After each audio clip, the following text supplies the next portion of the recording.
Hi everybody, welcome to the South Australian Sports Show for 2017. Been a fair bit happening while we've been away now, Poppy. I want to go through just a couple of things that have happened while we've been away, and you can pick the subject that we'll start with. Okay, we've had the Australian Open, we've had the Tour Down Under, we've had the V8s, of course, the Crows Women's AFL W, which has just been bigger than everyone thought. Crows and Power, of course, the Sixers into a semi-final, they missed out.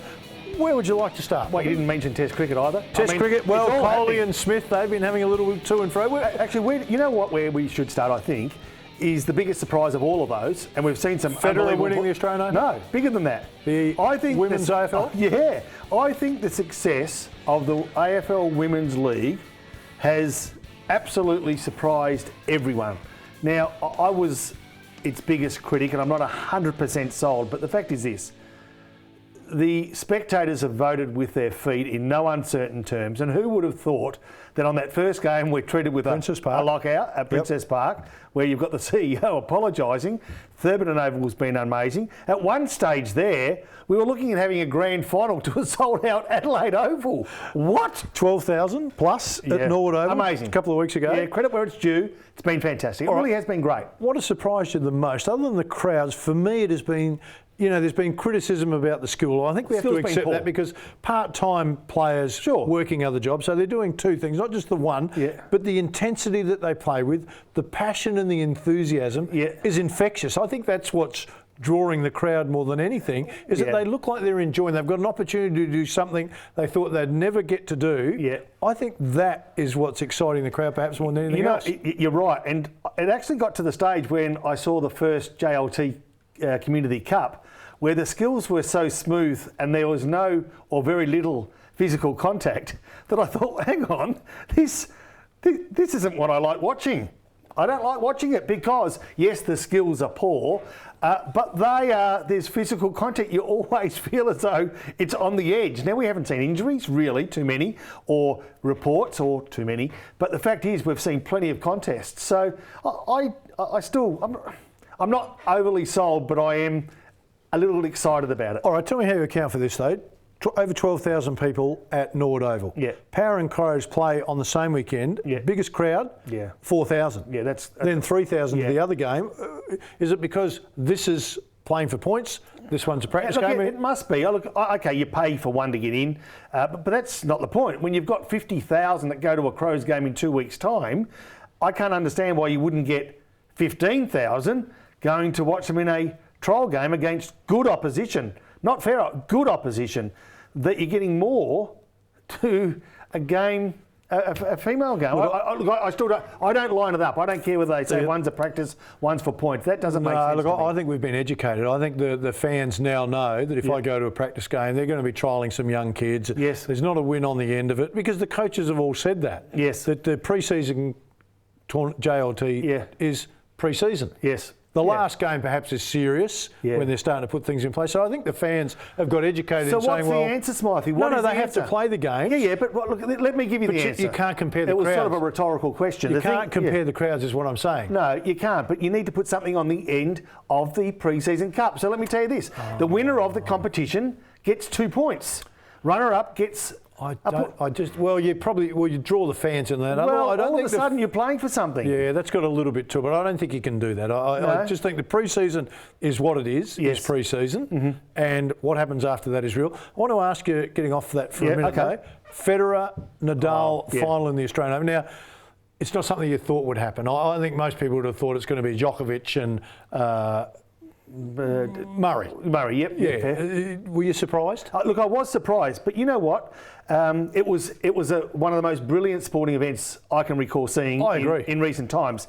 But as much as I'm very complimentary of the women's football against the men's football, I'm equally as critical of that women's final between the Williams sisters in comparison to Federer and Nadal. I wasn't embarrassed, but it had nothing. It had no emotion. And I know it's sister v sister, but we're still playing for a Grand Slam. I thought it really highlighted the difference between a men's game and a female's game at that particular final. It was like watching chalk and cheese. It was horrible. Do you know what was most pleasing? I mean, it was terrific for Federer and Nadal to be playing in the final. That part aside, but the whole week of when Murray got knocked out, when Djokovic got knocked out, they simply just said, The other guy played better. Yeah. He was a better player. There was none of that, oh, you know, I played horrible, I should have done this. No curiosity. Right through it, they all acknowledged. Yes. And it was just so refreshing to hear players acknowledge that someone was playing better. That's what that's what real champions do. That's what gentlemen do as well. They acknowledge the performances of their competitors. We get some upstarts here that haven't quite made it, that feel as though they shouldn't give an inch. Well, they don't give an inch, but they don't get any respect. Yeah, look, you're probably right. I know where you're going. I know where you're going. You're Tomic and you're talking about your Kyrgios. Of course. Tomic's old enough to know better. I think Kyrgios, with a little bit of help, more room. I think he may be. We're looking at a McEnroe type of guy. Yes. Part of his game is he fires himself up that way, and the problem is when you play on emotion, we both know sometimes you make mistakes, you say things you shouldn't say. I think he's in that mould a little bit with a bit of help. I hope he proves me wrong. Within a year or two, if he's still at it, then I'm going to have to say, okay, then I'm on jumping off the boat. But right now, I'm a bit of a. I don't like some of the things he's done, but I think we need to be a bit more patient with him. Can I ask you then, you talked about gentleman's game and the way it handled. How do you see Collie and Smyth right now with the cricket and what's happening in India? Brain fade. Sure. And this, you know, Thursday the test will have started. We're on Friday. Neither of them really suspended. The match referee is going to bring them in on Thursday, remind them of the code of conduct of the game. Are we being weak? Yeah, we are. And when it comes to Indian cricket, we normally are. I mean, there was the insinuations that they doctored the pitch. In fact, it was a fact that they doctored the pitch, and that's cheating in the game of cricket, but nothing's ever done about it. There's a couple of things too, and I think pressure defines some characters. And the pressure, we talk about pressure and Kyrgios, you know, he handles it in ways he'll handle it now, and as he matures, he might handle it differently. In cricket, the pressure was very much on Australia pre-first match, and didn't that flip over after that first test, where I think the Indians were both embarrassed and intimidated and under enormous pressure, which meant, what's our answer? Do we do what we did in the first test, or do we come out and show a little bit of what Australia had done to us over the journey?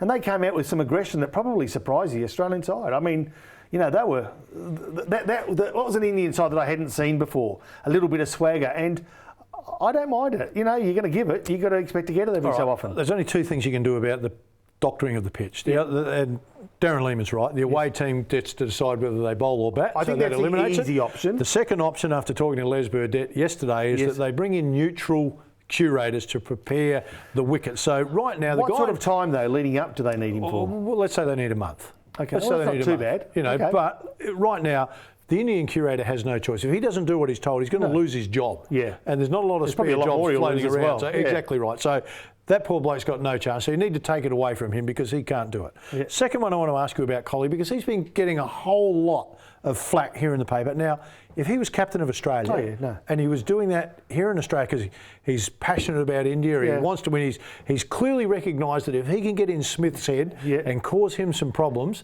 they can win. Yep. Would we then be saying, geez, a great captain, we really like what he's doing? No. Or would we still be baking him? No, we wouldn't. We actually want a competitor in our Australian sportsmen, bordering on being aggressive. We love it. That's what we love about it. I don't like what either of them are doing. But I don't like arrogance from the Australian cricket team or the Indian cricket team. We want a fierce competitor that still respects the laws of the game. And I think Australian cricketers have probably broke out of that boundary a few times where their arrogance has caused us to be a bit embarrassed.